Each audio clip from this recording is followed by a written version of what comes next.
اللهم صل وسلم وبارك على محمد وعلى آله وصحبه وسلم. ازيكم يا حبايبي؟ عاملين ايه؟ يا رب تكونوا بخير وبصحة وبسعادة. وحشتوني جدا جدا من الفيديو اللي فات. انا بشكر كل الناس يا جماعة اللي متابعاني، وكومنتاتكم بجد بتسعدني جدا. ويا ريت بقى اللي لسه ما اشتركش في القناة او ما عملش متابعة على صفحتي على الفيسبوك يعمل لي متابعة، ويا رب يديمكم نعمة في حياتي.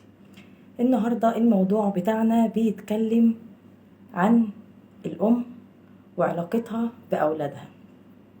في أمهات كتير علاقتها بأولادها لذيذة جدا جدا، وأصحاب مع بعض وبيحكوا لبعض كل حاجة، حتى لو الحاجة ديت هتزعل ماما هحكيها لها برضك، علشان أنا متعودة مع ماما على الصراحة، وماما بتتقبل مني كل حاجة وما بتزعقليش وبتنصحني، وأنا بحب دايما أخد رأي ماما. دوت جانب إيجابي بحبه جدا جدا في كل الأمهات اللي بتبقى واخدة بالها قوي من ولادها. ومهما كانت المشكلة ومهما كانت الفجعة كده بتبقى على الأم، ايه اللي انت بتقوليه ده؟ بس في نفس الوقت في أمهات كتير قوي بتمتص غضبها في الحتة ديت، وبتدي لبنتها النصيحة وبتعرفها تعمل ايه وما تعملش ايه. في أمهات تانية عكسا بقى تماما، اللي هو ازاي انت عملتش كده، وتضربها وتسحب منها الموبايل وما فيش نزول، وصاحبتك دي مش هتكلميها تاني، وي وي وي وي. حاجات كتير جدا تخلي البنت تحرم اللي هي تقول لها حاجة تاني، تخلي البنت يعني خلاص تقول انا دي اول واخر مرة اقول لماما حاجة، وكمان بتوصلها اللي هي ممكن تكذب عليها. ولو حصل حاجة عمرها ابدا ما هتيجي تقول لها، عشان خلاص شافت رد فعل مامتها عامل ازاي من اول مشكلة واجهتني وقلتها لها. المفروض يا جماعة نبقى غير كده خالص مع ولادنا. المفروض نديهم الثقة ونديهم الأمان، ونعرفهم إن مهما كانت المشكلة أيا كانت تيجي تقولي لماما، لأن ماما هي أمانك، هي سندك، هي ظهرك، هي الوحيدة اللي هيبقى قلبها عليكي. مامتك هي الوحيدة اللي هتقولك النصيحة الصح. تعالي انتي يعني صديتي بنتك ويعني زعقتي في وشها وما تعمليش كده وما تصاحبيش ديت وما تكلميش ديت وما تخرجيش وما تعمليش، هتستفادي ايه لما بنتك تروح لحد تاني وتشتكي له؟ والله اعلم بقى هيقول لها النصيحة بأنهي طريقة. فانتي اللي هتبقي خسرانة في الموضوع دوت.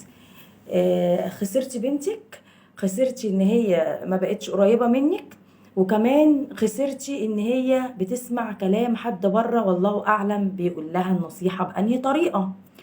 فأرجوكي ما تعمليش كده.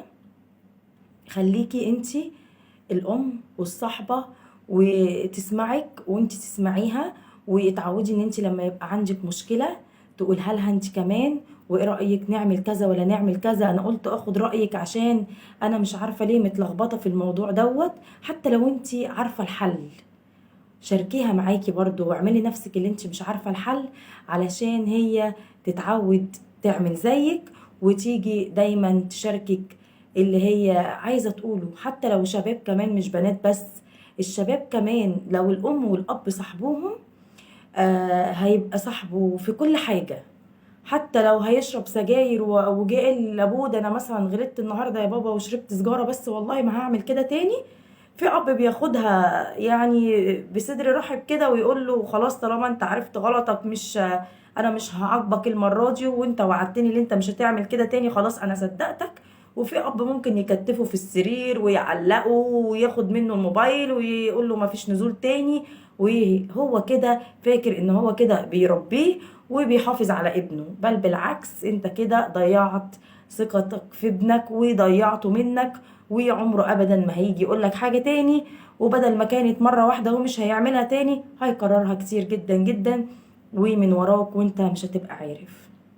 الموضوع ده مهم جدا، واتمنى يعني ان الناس لو كنت بتضربي بنتك او اللي انت بتزعق لابنك على اي غلط، لا نشوف كده سياسة تانية هم بيجوا بيها، ونحاول اللي احنا يعني نقرب منهم اكتر، نقرب من دماغهم اكتر.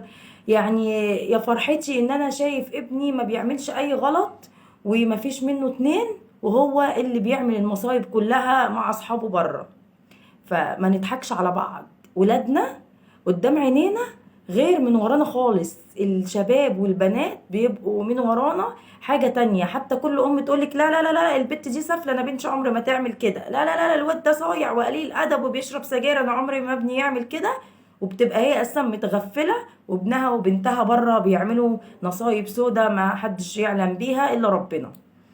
فيعني كل ام واثقه في ابنها وواثقه في بنتها وكل حاجه، بس لازم تحط في عين الاعتبار ان في حاجات مستخبيه، في حاجات هم مش هيقولوها طول ما انتي قافشه منهم، وطول ما انتي دايما بترهبيهم وبتزعقي لهم. مش عايزين نخوفهم. حتى لو انت حسيتي الموضوع اوفر قوي وان انت مش قادره تتحمليه، لا تعالي على نفسك واستحملي شويه، واديها النصيحه وتحمليه شويه عشان ما يحصلش تاني. عشان لو انت ما تحملتهوش هتلاقي عواقب صعبه كتيره جدا جدا. ويا رب بتمنى ان كل البنات تبقى قريبه من امها، لان مفيش احن من الام اللي بتحبك من غير اي مصلحه. ما تندفعوش يا بنات للصحاب. الصحاب دايما يعني بتخليكي تخبي على مامتك، بتخليكي مش صريحة معاها، بتقولك مش لازم تقولي لها ديت، انت ليه خوافة كده؟ هو انت لازم كل حاجة تقوليها لمامتك؟ انا ما بقولش حاجة لمامتي، خليكي زيي. وفعلا بيلعبوا في دماغ بعض في الحتة ديت. وبيبقى الصحاب سبحان الله ليهم سحر على بعض. فلو انت ام قوية كده ومصاحبة بنتك وواثقة من صحوبيتكم او البعض، بنتك عمرها ابدا ما هتسمع كلام صاحبتها وتقول لها لا والله ابدا لازم اتصل بماما في الموضوع دوت واخد رايها فيه الاول. لكن لو انت مش مصاحبه بنتك قوي لدرجه الحب مع الصحوبيه دوت وحست منك بالحنان، طبعا هتعمل بكلام صاحبتها وهتخبي عليكي ومش هتتصل بيكي، وممكن تعمل اي موضوع وانت ما تعرفيش بيه.